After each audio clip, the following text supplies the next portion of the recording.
کہ پورب پچھم اتر دکن کیا خشکی کیا پانی ہے. دنیا کیا ہے؟ پورب پچھم اتر دکن کیا خشکی کیا پانی ہے. صرف خدا کی ذات رہے گی، ساری دنیا فانی ہے، ساری دنیا فانی ہے.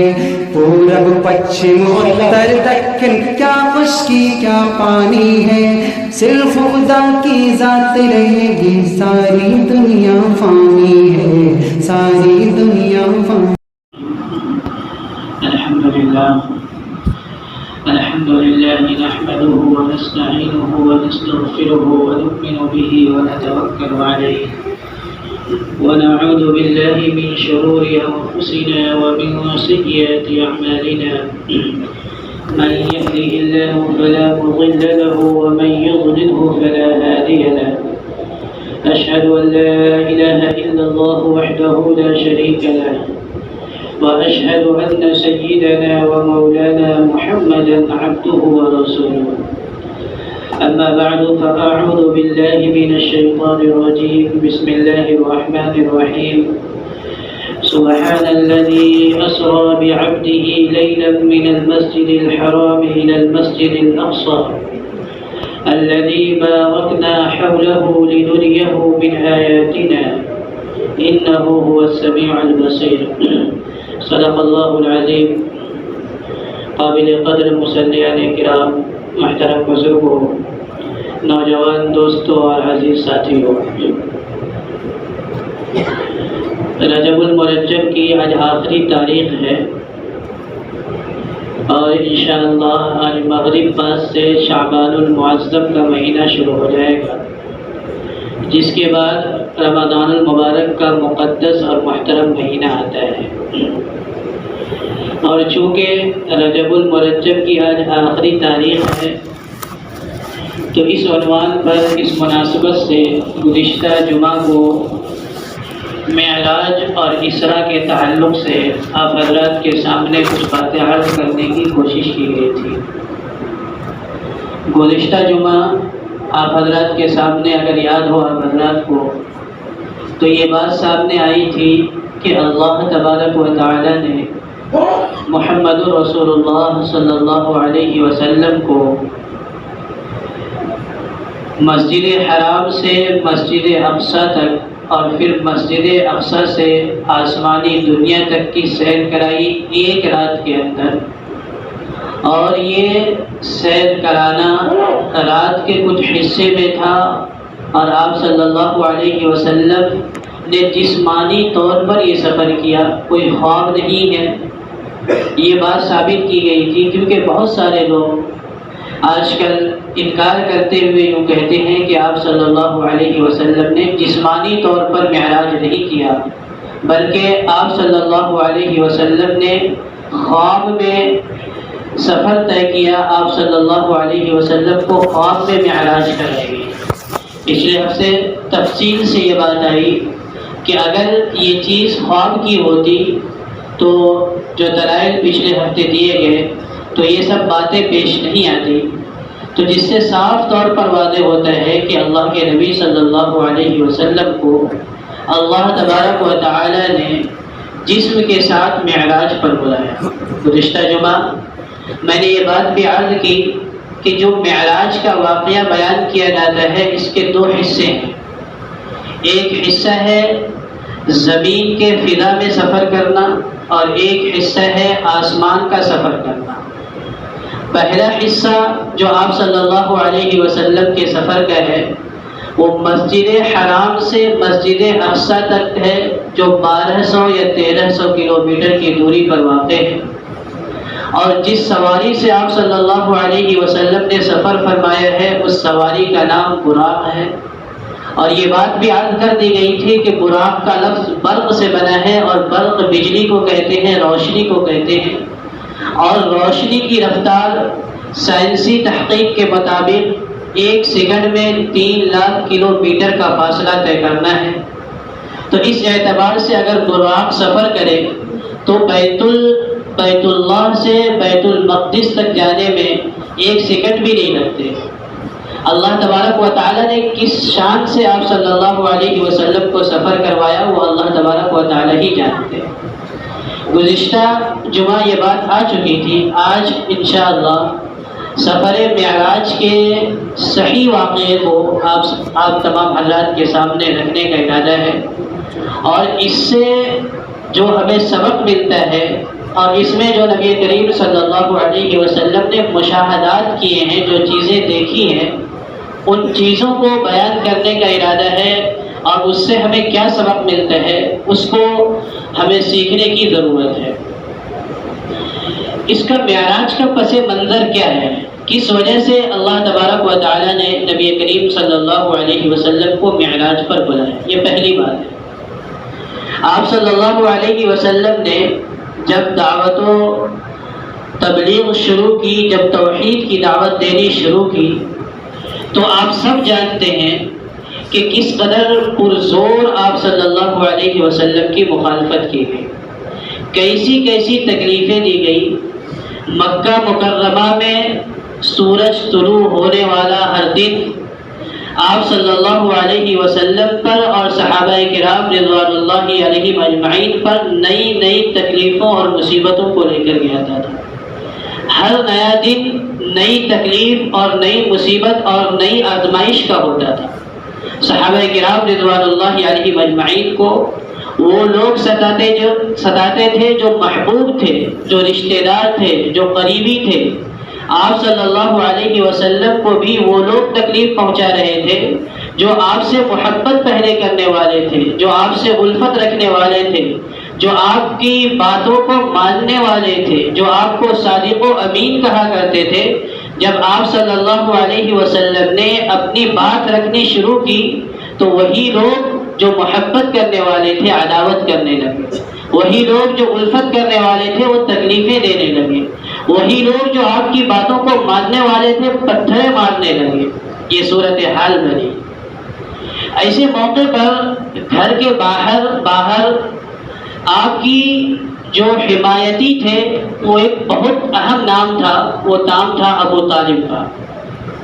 جب بھی کوئی تکلیف ہوتی تھی یا کوئی تکلیف پہنچانے کے لیے سوچتا بھی تھا تو ابو طالب کا مکہ میں اس معاشرے میں اتنا وزن تھا کہ کوئی ان کے سامنے نبی کریم صلی اللہ علیہ وسلم کو ستا نہیں سکتا تھا، تکلیف نہیں پہنچا سکتا تھا۔ جو بھی تکلیف پہنچاتے تھے وہ چھپ کر کے تکلیف پہنچاتے تھے، اور جو کچھ تکلیفیں آپ صلی اللہ علیہ وسلم کو توحید کی دعوت کے سلسلے میں باہر برداشت کرنی پڑتی تھی، وہ تکلیفیں آپ صلی اللہ علیہ وسلم جب اپنے گھر تشریف لے جاتے تو آپ کی وفا شعار بیوی حضرت خدیجہ الکبریٰ رضی اللہ تعالیٰ عنہ غلط کرتی، ختم کرتی، آپ کو تسلیاں دیتی، آپ کی دلجوئی کرتی، آپ کی خدمت کرتی۔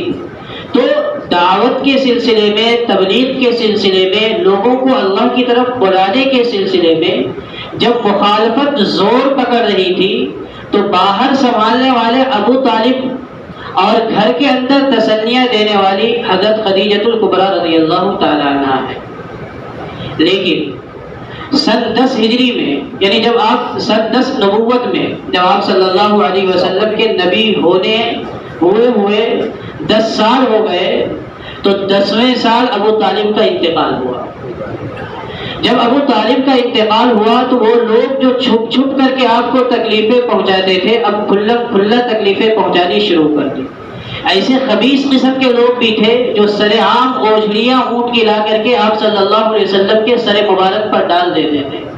ایسے بدمعاش قسم کے لوگ بھی تھے جو چلتے ہوئے آپ صلی اللہ علیہ وسلم کے گردن پر گندگیاں ڈال دیا کرتے تھے، کپڑوں پر اور بدن پر گندگی اور کچڑا لا کر کے ڈال دیتے تھے۔ اب وہ ڈر ختم ہو گیا جو ابو طالب کے رہتے ہوئے ان کے اندر ڈر اور خوف تھا۔ ابو طالب کا انتقال ہوتا ہے سن 10 ہجری 10 نبوت میں، اور اس کے صرف 3 دن کے بعد انتقال ہوتا ہے آپ صلی اللہ علیہ وسلم کی وفا شعار بیوی حضرت خدیجہ الکبریٰ رضی اللہ عنہا کا۔ تو جو باہر تسلی دینے والا تھا ابو طالب، اس کا بھی انتقال ہوتا ہے، اور جو گھر کے اندر تسلی دینے والی ہے بیوی حضرت خدیجہ الکبریٰ رضی اللہ تعالی عنہ، ان کا بھی 3 دن کے اندر دونوں کا انتقال ہو جاتا ہے. اب نہ کوئی باہر تسلی دینے والا باقی رہا، اب نہ کوئی گھر میں تسلی دینے والا باقی رہا. آپ پریشان ہوتے ہیں، کرے تو آخر کیا کرے؟ زمین اور تنگ کی جا رہی ہے، پریشانیاں بڑھتی جا رہی ہے. آپ کے دل میں خیال آتا ہے کہ ایک علاقہ ہے جس کا نام طائف ہے. طائف جاؤں گا، وہاں کے لوگ سمجھدار ہیں، وہاں ہریالیاں ہیں، وہاں کے لوگ باتوں کو سنتے ہیں. یہاں طائف میں میری مکہ المکرمہ میں 10 سال میں نے محنت کی، بہت کم لوگ ماننے والے آئے. ہو سکتا ہے طائف میں جاؤں، وہاں کے لوگ میری بات کو سن لے اور پھر وہاں سے مدد ملے اور وہاں سے اللہ کی یہ بات لوگوں تک پہنچے، مخلوق تک پہنچے اور لوگ جہنم سے بچ کر کی جنت میں جانے والے بن جائے. آپ صلی اللہ علیہ وسلم نے طائف کا سفر فرمایا. طائف بہت امیدوں کے ساتھ گئے، لیکن جب وہاں پہنچے تو ہم پڑھتے بھی رہتے ہیں، سنتے بھی رہتے ہیں کہ وہاں کے 3 سردار تھے. ان تینوں نے 3 میں سے 2 نے بہت غلط رویہ اختیار کیا. ایک نے تو یہ کہا کہ کیا کعبہ کی دیوار کو چاک ہونا ہے کہ اللہ آپ کو نبی بنا دے. ایک نے یوں کہا کہ اللہ کو آپ کے علاوہ کوئی اور ملا نہیں جسے اللہ نبی بناتا، نعوذ باللہ. ایک نے ذرا سمجھداری سے جواب دیا اور اس نے کہا کہ اگر آپ اللہ کے نبی ہیں تو آپ کی مخالفت کرنا خطرے سے خالی نہیں ہے، اور اگر آپ اللہ کے نبی نہیں ہیں تو پھر آپ سے میں بات کرنا بھی پسند نہیں کرتا، میں جھوٹوں سے بات نہیں کرتا، نعوذ باللہ. تو تینوں نے جواب دے دیا، اور صرف جواب نہیں دیا بلکہ آپ صلی اللہ علیہ وسلم اپنے غلام حضرت زید بن حارثہ رضی اللہ تعالی عنہ کے ساتھ واپس آنے لگے تو بچوں کو لگا دیا پتھر مارنے کے لیے. اور بچوں نے پتھر مارنی شروع کی اور اس قدر مارا کہ وہ نبی جو اس امید پر گئے تھے کہ وہاں کے لوگوں کو خود کی پرستش سے نکال کر کے اللہ کی وحدانیت کی طرف لا کر کے اس کو جہنم سے نکالو، اس نبی کو زمین پر لٹایا گیا. اس زمین کو یوں اس نبی کو اس طرح پتھر مارا گیا کہ ان کے ٹخنے چھل گئے، ان کے گھٹنے گھائل ہو گئے، ان کے کپڑے لال ہو گئے، گر پڑے. حضرت زید بن حارثہ رضی اللہ تعالیٰ عنہ اٹھا کر کے نہر کے کنارے لے گئے، زخموں کو دھلا. روایتوں میں آتا ہے کہ جب انہوں نے آپ صلی اللہ علیہ وسلم کے جوتا کو کھینچنے کی کوشش کی تو اس قدر خون بہے تھے کہ جوتا آپ صلی اللہ علیہ وسلم کے پاؤں سے چپک گیا تھا، نکلنا مشکل ہو رہا تھا. اس نبی کو اس طرح ستایا گیا. حضرت مولانا مناظر احسن گیلانی رحمۃ اللہ علیہ لکھتے ہیں کہ اس قدر ستایا گیا کہ اس سے زیادہ کا تصور نبی کے بارے میں نہیں کیا جا سکتا ہے کہ کسی نبی کو اتنا ستا دیا جائے. اس قدر تکلیف طائف میں اللہ کے نبی صلی اللہ علیہ وسلم کو لوگوں نے دی. لیکن کوئی شام ایسی نہیں ہے جس کی صحت نہ ہو، اور کوئی غم ایسا نہیں ہے جو بڑھ کر کے کبھی ختم نہ ہو. جگر مراد آبادی نے کہا تھا کہ طول غم حیات سے گھبرا نہ اے جگر، کوئی شام ایسی نہیں جس کی صحت نہ ہو. طول غم حیات سے گھبرا نہ اے جگر، کوئی شام ایسی نہیں جس کی صحت نہ ہو، جس کی صبح نہ ہو. شام آتی ہے تو وہ صبح کی پتہ دیتی ہے. اسی طرح کوئی غم ہے، کوئی پریشانی ہے، کوئی تکلیف ہے تو اس کو بھی ایک حد ہے، اس کی بھی ایک حد ہے، اس کی بھی ایک انتہا ہے. اس انتہا پر جا کر کے وہ ختم ہوتا ہے. کوئی غم ایسا نہیں جو بڑھ کر کے ختم نہ ہو. ستا دیا گیا، تکلیفیں پہنچا دی گئی. مکہ میں بھی لوگوں نے کام کرنے سے روک دیا، طائف میں بھی لوگوں نے پریشان کیا، بیوی بھی انتقال کر گئی، چچا بھی اس دنیا سے چلے گئے. اللہ تبارک و تعالیٰ نے نبی کریم صلی اللہ علیہ وسلم کے غم کو ہلکا کرنے کے لیے یہ فیصلہ فرمایا کہ نبی کریم صلی اللہ علیہ وسلم کو معراج پر بلایا جائے تاکہ تکلیف ختم ہو، غم کا کچھ مداوع ہو. نبی کریم صلی اللہ علیہ وسلم کے ذریعے سے امت کو پیغام دیا جائے کہ جب تم ستا دیے جاؤ گے، جب تم پر ظلم کی انتہا کر دی جائے گی، جب تم پریشان کر دیے جاؤ گے، جب تم مصیبتوں میں پریشان اور الجھ جاؤ گے، ایسے موقع پر جب ایک انتہا ہو جائے گی اس کے بعد اللہ تمہیں بلندیاں نصیب فرمائیں گے. شرط یہ ہے کہ صبر کرو. صبر یہ ہے کہ بہترین طریقے پر اس کو ختم کرنے کی کوشش کرو، اللہ سے مدد لو اور اپنی طرف سے پوری کوشش لگاؤ. یہ امت کو سبق دیا گیا. یہ معراج کا واقعہ جو نبی کریم صلی اللہ علیہ وسلم کے ساتھ پیش آیا ہے اس کا پس منظر جو ہے یہ آج کے حالات ہیں. آج کے حالات میں ہر طرف سے پریشانیاں ہیں، ہر طرح سے تکلیفیں ہیں، زمین تنگ کی جا رہی ہے۔ جس طرح نبی کریم صلی اللہ علیہ وسلم کے لیے مکہ کی زمین بھی تنگ کی گئی، طائف کی زمین بھی تنگ کی گئی، اور جب تمام کی تمام زمین کو تنگ کر دی گئی تو اللہ تبارک و تعالیٰ نے اپنے نبی صلی اللہ علیہ وسلم کو معراج پر بلایا کہ نبی اب ہم آپ کے ساتھ وہ معاملہ کرنے والے ہیں کہ آپ کا دل خوش ہو جائے گا۔ خیر وقت کم ہے، آپ صلی اللہ علیہ وسلم رات میں ام ہانی رضی اللہ تعالی عنہ کے گھر میں آرام فرما رہے ہیں۔ آج کی رات سب کام خلاف عادت ہونے والے ہیں، آدمی یا کوئی بھی آئے گا دروازے سے آئے گا۔ آج جبرائیل فرشتوں کے ساتھ چھت کو پھاڑ کر کے آ رہے ہیں۔ حضرت ام ہانی رضی اللہ تعالی عنہ کا گھر ہے، آپ صلی اللہ علیہ وسلم آرام فرما رہے ہیں، اور حضرت جبرائیل فرشتوں کے ساتھ چھت کو پھاڑتے ہیں اور آتے ہیں۔ نبی کریم صلی اللہ علیہ وسلم نیم خوابی میں ہیں، آدھے سو رہے ہیں آدھے جاگ رہے ہیں۔ ایسے موقع پر حضرت جبرائیل علیہ السلام آپ کو لے کر کے حتیم جاتے ہیں۔ حتیم میں جا کر کے آپ صلی اللہ علیہ وسلم پھر آرام فرماتے ہیں۔